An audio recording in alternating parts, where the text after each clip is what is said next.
Chapter 1. 2 months, 8 days, 19 hours, and a handful of minutes. That's how long it had been since Melody Todd's heart had forever given up hope of being anyone's someone.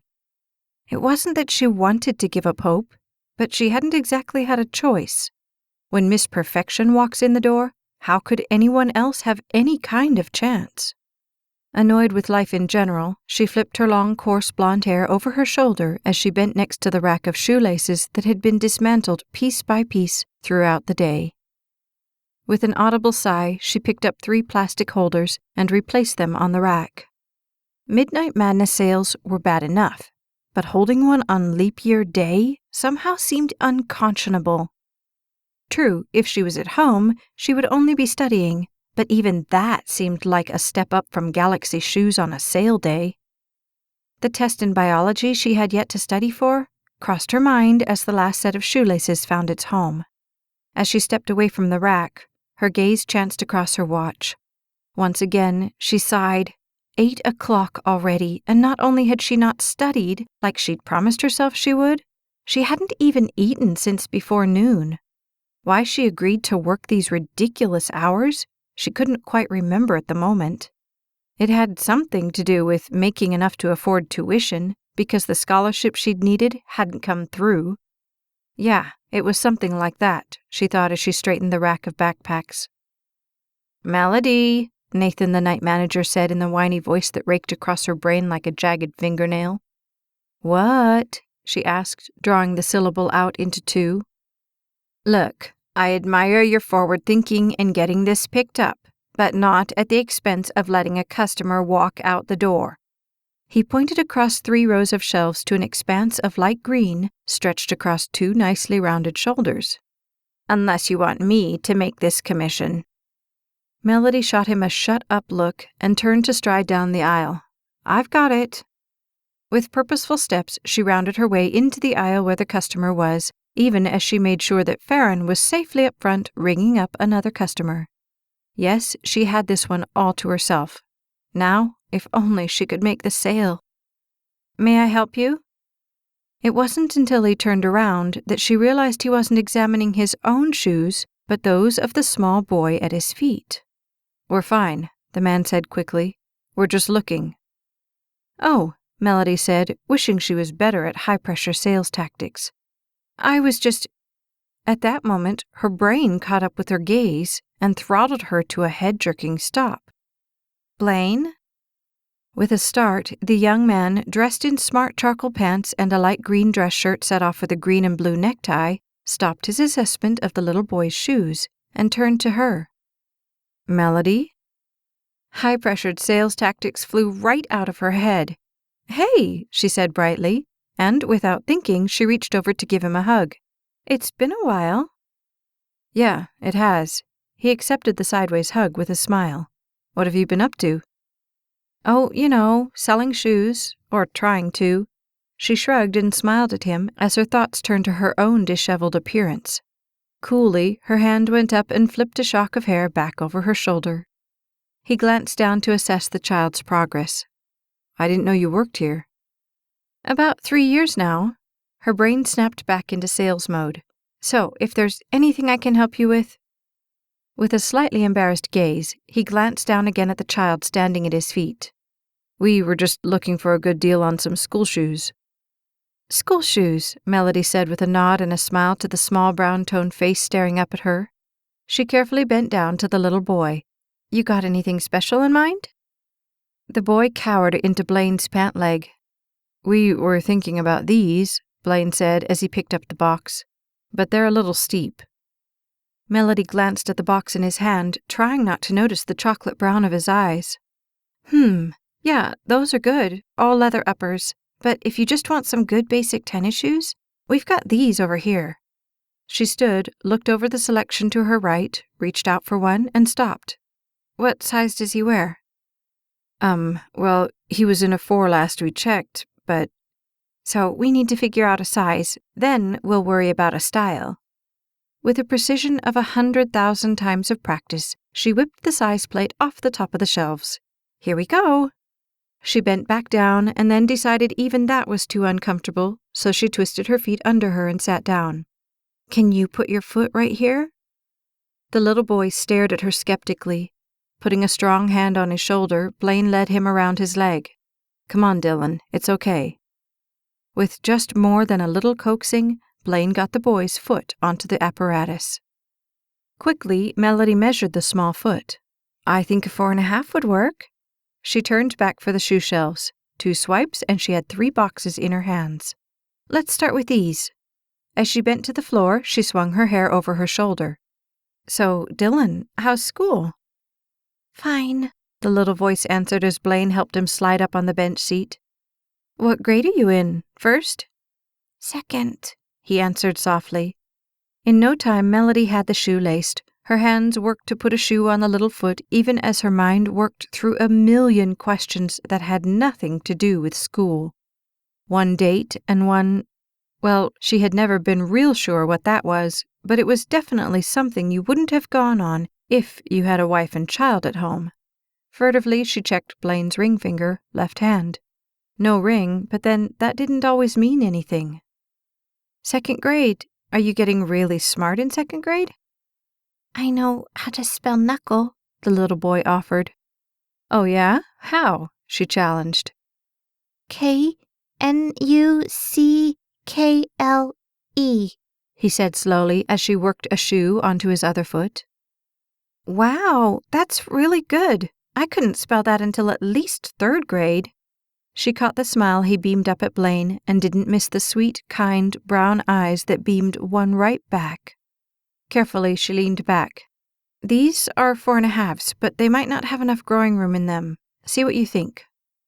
Smoothly, Blaine dropped to one knee and felt the toe of the shoe. How do they feel?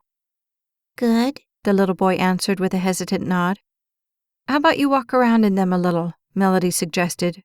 Slowly, the little frame slid off the bench and took 3 uncertain steps away, and then came back. Blaine watched him closely as Melody fought to keep her concentration on the little boy and away from the young man observing him. Dylan slid in between Blaine's knees as Blaine put a hand under his arm. What do you think? The 2 little shoulders reached for the ceiling. We could try a half size bigger, Melody said when Blaine's silence dragged on a little too long. We probably ought to. She swung back into professional mode, and in no time Dylan was walking in the larger shoes. What do you think? Blaine asked to no one in particular. Concentrating on his feet, Dylan nodded. When he made it back to them, Melody reached down and tested the toes. You'll probably want the bigger ones, she said. Otherwise, you'll have to be in here again in a month when he grows. As soon as she said it, she wished she had given the opposite advice. However, it was too late to take it back because Blaine nodded. Then we'll take them, he said decisively, but wavered in the next second. Oh, how much are they? $30, but tonight's half off, Melody said as she stowed the unwanted shoes back in the other box. Can't beat a deal like that, Blaine said. He started to take the shoes off but stopped. Can he wear them out? She shrugged. Sure. Quickly, she replaced the other shoes as well, but she noticed the ragtag pair of shoes Blaine picked up from the floor. It didn't take much to see how fast he threw them into the new box and closed it. When he glanced at her, she saw the embarrassment scrawl across his face, but she smiled it away. You need anything else? A backpack? Shoelaces? His smile stretched tighter than the grimace had.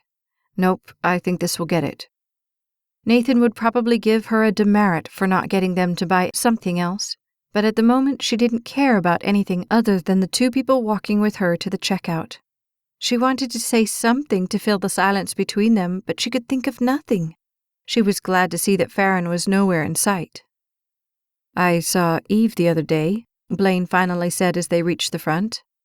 Melody's heart collapsed around the name, but she willed her voice not to register that fact. Oh yeah? Yeah, she and AJ are getting a house out in Rolling Hills. Oh, really? Hurt, unseen to that moment, flooded through Melody's chest. I hadn't heard that. Cool. Fighting to take her mind off of the conversation's track, she busied herself with the register. That'll be $16.85. He handed her a 20 and waited for the change. She didn't want to look at him. There were too many things she didn't want him to see. Quickly, she exchanged the money, handed it to him, and slid the receipt into the bag. She folded the plastic handles and handed the bag over the counter. "Your receipt's in the bag." For one solid second after the bag was in his hands, Blaine didn't move. He had such a nice face, conventional and yet striking. "I guess I'll see you later, then?" "Yeah, later," she said with a quick nod as she pushed her hair over her ear.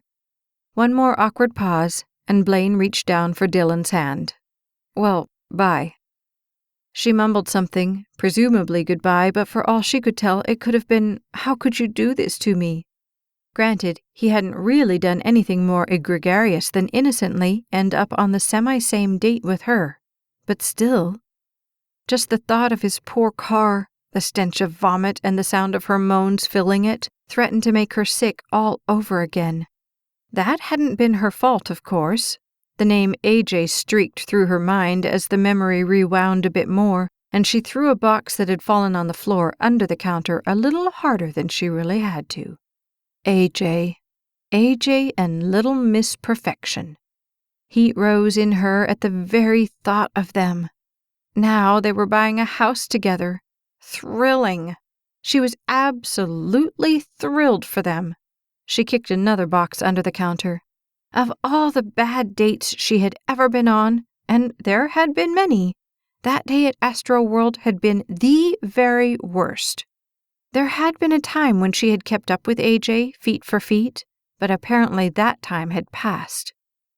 It was Greased Lightning's 360 loop that ultimately got her, and in that second, she had lost every shred of dignity she had managed to muster in the past 25 years. Of course, Blaine, or more precisely, Blaine's car, had been the unfortunate recipient of the fallout from that bad decision. And while Blaine was making an emergency trip to get her home, Miss Perfect had made her move on AJ. Things had never been the same since. Even as the thoughts continued, Melody yanked 2 boxes up from the floor next to the women's shelves. Her heart dove for the floor at the mere thought of AJ, her best friend in the whole world. Now he was gone, making a life for himself with her. Her. Eve what's-her-name. So now they had a house. So what? They were married, right? AJ and Miss Perfect, Wonderful, Fantastic Eve were married. And now they were living happily ever after, just like the storybook said they would. Swiping her cheek with one hand and slamming another box onto the shelf with the other, Melody tried to stow the lump in her throat as easily. There had been a time in what seemed a different lifetime that she would have been the first one AJ would have called with news like that. But now she had to hear it from some semi-acquaintance who only knew her because she'd used him to make AJ jealous. She snorted softly. Well, that worked. With a swift kick, she corralled 2 more boxes to the shelves. "It's over, Mel. It's over. Get over it and move on already. Just get that through your thick skull and we'll all be better off."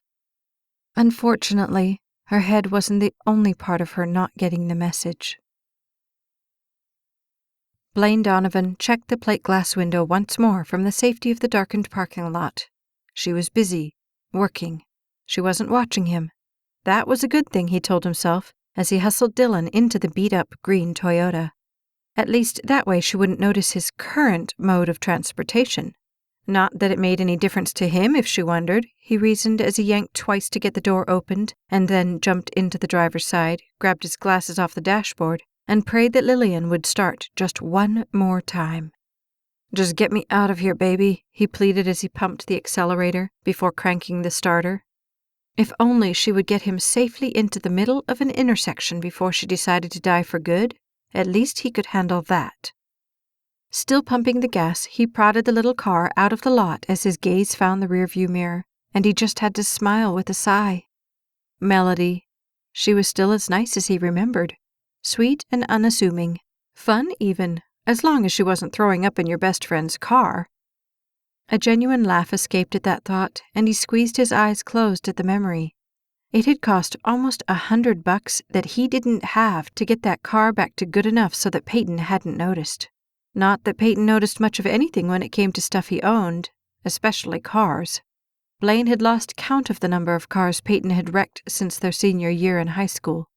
First, it was a Mazda, cute little metallic number that probably set Peyton's dad back more than 10 grand or 3. Then there was the red Firebird. That one only lasted a month or so. Then, only 6 months before E-Day, as Blaine had affectionately begun remembering it, Peyton got the gold Porsche Carrera GT. Cool. It was the coolest car Blaine had ever seen, with the leather seats and the computerized everything. Blaine still remembered pulling up to Eve's apartment in that car. He had felt like $1,000,001 in it. And walking her out to get in that car? Man, it was the greatest moment of his life. What happened next, he still wasn't real clear about, except that by the time he left the amusement park, he was coming to the rescue of a very sick Melody who couldn't walk 2 steps without him holding her up. And Eve was permanently in the arms of someone he'd never even heard of prior to that day. The ride home was when the little Carrera had been baptized. He shook his head at the memory. Melody had apologized until she could hardly keep her head up. He still remembered her leaning against the bucket seat, nearly lying in the trunk for how far back he had laid it. Without a doubt, at that moment, she was the sickest human being he had ever seen. How much of that ride she remembered, he had no idea. Most of it she spent moaning and barely holding the green in her face from coming up again. Thankfully, when he dropped her off, no one had been at her house, because explaining her state and why she was coming home with a guy she didn't even know might not have been pleasant. He had spent the next 4 hours trying to make the car semi-presentable again, and it was well after midnight when he had dropped it off at Peyton's, grabbed Lillian, and headed back across the town to the little dump he called home. A rock descended to his chest when he thought about the place he still reluctantly called home. His gaze traveled from the traffic outside the window to the child in the seat next to him. Asleep already. Poor little guy. Blaine checked his watch with a short sigh. 9:34. Dylan should have been in bed an hour ago. He didn't need to be out shopping. He needed to be at home in his bed, getting a good night's sleep for school tomorrow. Blaine shook his head without shaking it and refocused on the road. It couldn't be helped. He didn't get out of class until 8 o'clock, and there was simply no time between work and class.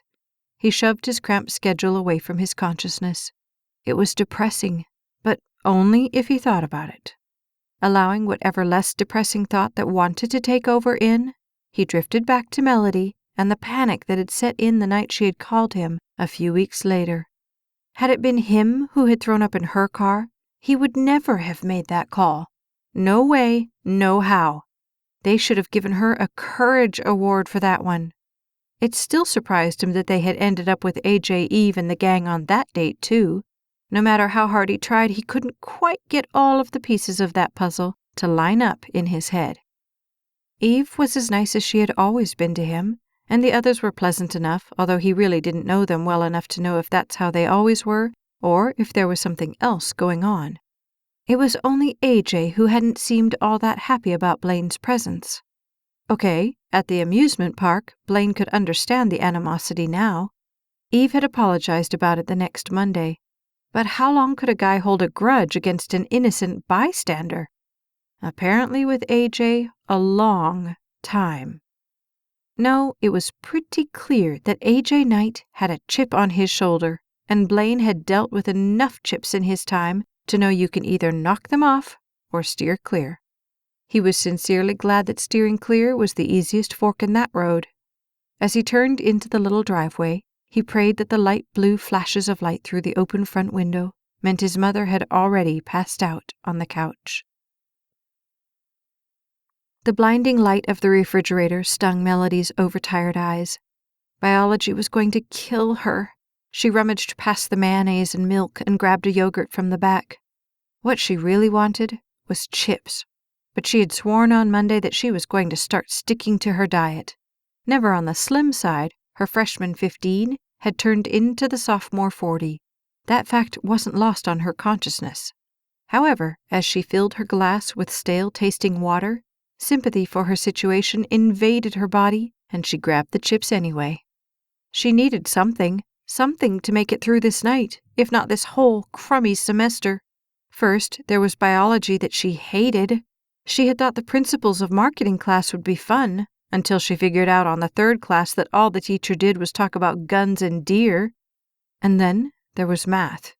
How they had talked her into taking math and biology at the same time, she would never know. In her room, she threw the bag of chips onto the bed with a crunch, grabbed her book off the desk, and replaced it with yogurt.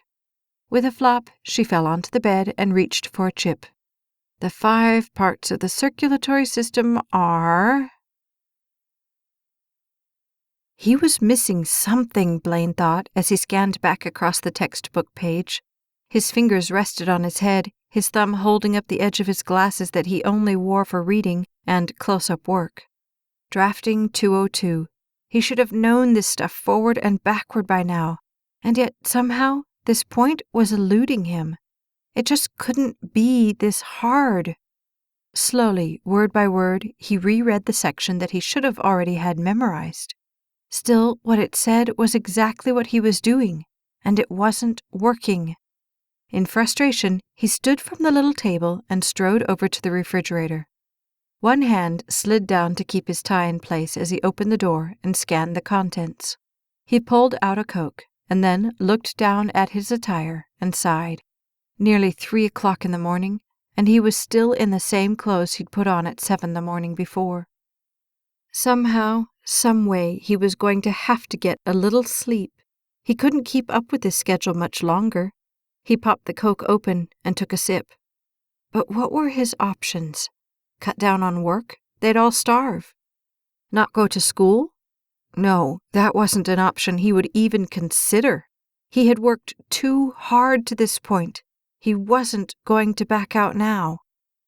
Straddling the chair, he sat back down, sighed, scratched his head, and stared at the book lying open on the table.